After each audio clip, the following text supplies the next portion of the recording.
কসবা টিভির পক্ষ থেকে স্বাগতম। কসবা টিভি, হৃদয়ে বাংলা।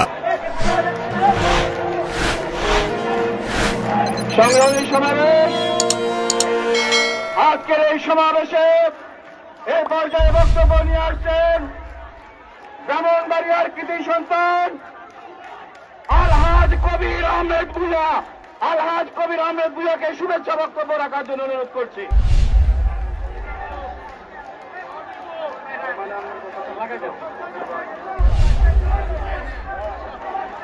বিসমিল্লাহির রহমানির রহিম।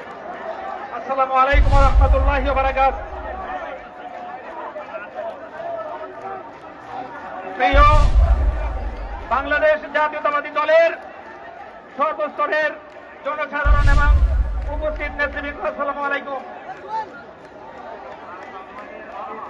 আমরা ব্রাহ্মণবাড়িয়া জেলা থেকে জেলা বিএনপির নেতৃত্বে অ্যাডভোকেট আব্দুল মান্নান এবং সদস্য সচিব সিরাজুল ইসলাম সিরাজকে নিয়ে আমরা হাজার হাজার নেতা কর্মী নিয়ে আজকের এই প্রোগ্রামে উপস্থিত হতে সক্ষম হয়েছি, আলহামদুলিল্লাহ।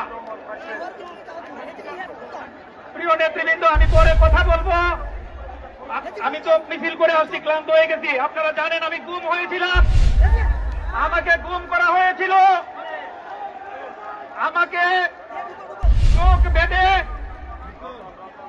আমার সহকারী সহ ঢাকা থেকে খুনি হাসিনার বাহিনী আমাকে ধরে নিয়ে গিয়েছিল, আমার উপর অমানবিক নির্যাতন করেছে, আমার শারীরিক কাঠামোই নষ্ট করে দিয়েছে,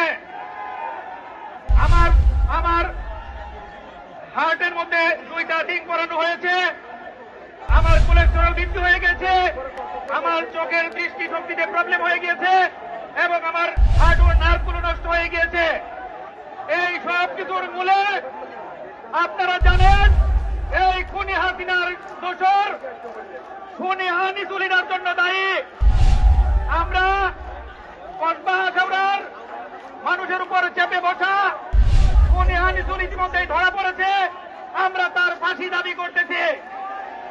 প্রিয় বন্ধুরা আমার, আপনারা জানেন ছাত্র জনতার আন্দোলনে ব্রাহ্মণবাড়িয়া জেলার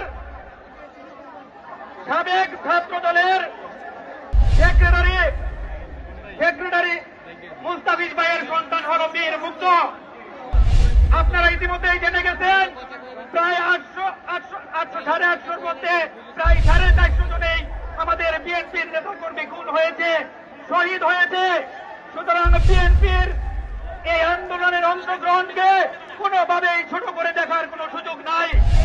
দেশ নায়ক তারেক রহমান এই আন্দোলনের নেপথ্যের রূপকার, এই আন্দোলনকে সামনে বেগবান করেছে দেশ নায়ক তারেক রহমান।